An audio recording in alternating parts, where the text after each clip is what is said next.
पूर्व उप मुख्यमंत्री अजित पवार के हादसे पर उन्हीं के पार्टी के विधायक अमोल मिटकरी द्वारा दिए गए बयान से महाराष्ट्र में मचली खलबली।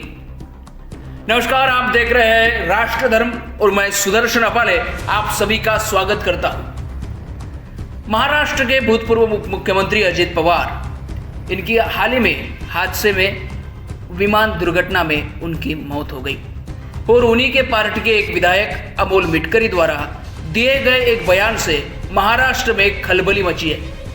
कुछ दिन पहले महाराष्ट्र राज्य के पूर्व उप मुख्यमंत्री अजित पवार के विमान हादसे में निधन हुआ और यह एक हादसा ही था और इसमें किसी को भी राजनीति नहीं लगनी चाहिए और ऐसा खुद शरद पवार ने कहा था।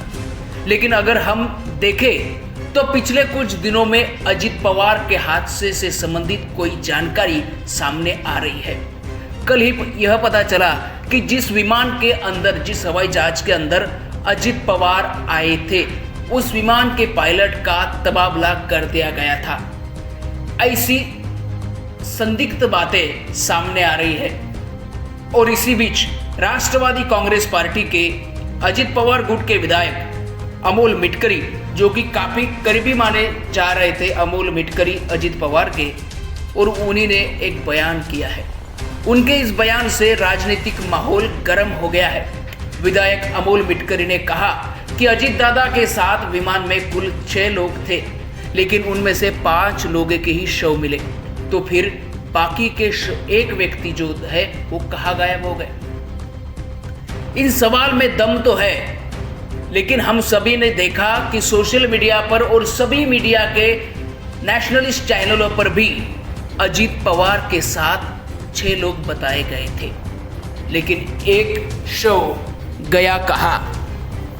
अजित पवार के साथ कुल मिलाकर 6 लोग थे, वो मिलाकर 6 लोग थे, तो फिर एक की बॉडी कहाँ गई। इसी के साथ उन्होंने यह भी सवाल उठाया कि अजित दादा के हादसे के बाद उस विमान में विस्फोट हुआ था और फिर इतना बड़ा वो विस्फोट था कि उसमें अजित दादा समेत 4 लोग चल बसे और दस्तावेज जले क्यों नहीं। जो भी वहां पे दस्तावेज पड़े थे उनमें से अजित पवार का वहां पे निधन हो गया विस्फोट के अंदर, लेकिन अमोल मिटकरी ने ऐसा सवाल उठाया कि दस्तावेज क्यों जले नहीं। ऐसे कई सवाल अमोल मिटकरी ने सामने रखे। हालांकि ये सभी साजिश है या हादसा था, ये सभी जांच के बाद सामने आएगा ही, लेकिन इसमें सरकार ने पूरी तरह से जांच करनी चाहिए। ब्लैक बॉक्स के अंदर क्या मिलता है, पायलट ने क्या क्या बातें लैंडिंग के दरमियान की थी, कुछ बोले थे, ये पूरा सामने आएगा और इसीलिए वो जांच होनी भी चाहिए।